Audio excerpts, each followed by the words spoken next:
Champions ట్రోఫీలో భాగంగా జరిగిన రెండో మ్యాచ్లో పాకిస్తాన్పై భారత్ 6 వికెట్ల తేడాతో భారీ విజయం సాధించింది. దీంతో 2017 ఛాంపియన్స్ ట్రోఫీ ఫైనల్లో 180 పరుగుల తేడాతో ఓటమికి ఆ జట్టుపై భారత్ ప్రతీకారం తీర్చుకుంది. అంతేకాదు ఈ దెబ్బకి పాకిస్తాన్ జట్టు దాదాపు సెమీస్ నుండి నిష్క్రమించింది.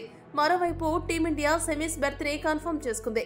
ముఖ్యంగా భారత జట్టు స్టార్ ఆటగాడు విరాట్ కోహ్లీ సెంచరీ చేసి పాక్కి ఎక్కడా గెలిచే అవకాశం ఇవ్వలేదు. దీంతో పాకిస్తాన్ జట్టుకి ఒక్కసారిగా షాక్ తగిలింది.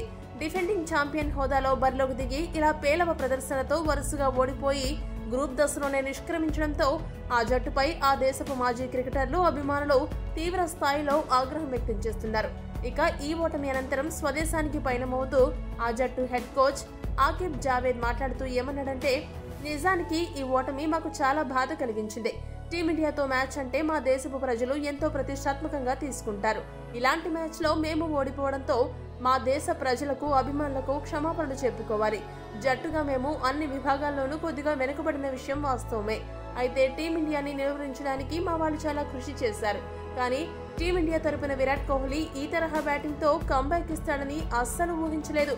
మా బ్యాటర్లు పోరాడడానికి కావలసిన పరుగులైతే చేశారు. కానీ టీమిండియా చేజింగ్ లో మాపై పూర్తి ఆధిపత్యం ప్రదర్శించింది. పాకిస్తాన్ మ్యాచ్ అంటేనే కోహ్లీ పూనకాలు వచ్చినట్టు బ్యాటింగ్ చేస్తూ ఉంటాడు.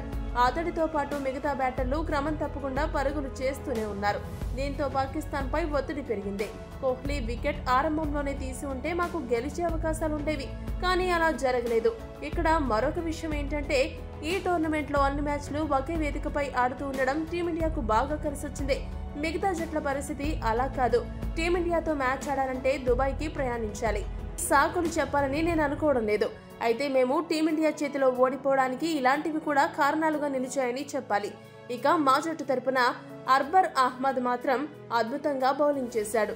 ఆ ఒక్కటి మినహా ఇంకా ఏమీ మాకు సానుకూల అంశాలు లేవని పాక్ హెడ్ కోచ్ ముగించాడు. ఈ వీడియో కనుక మీకు నచ్చినట్టయితే లైక్, షేర్, కామెంట్ చేయండి.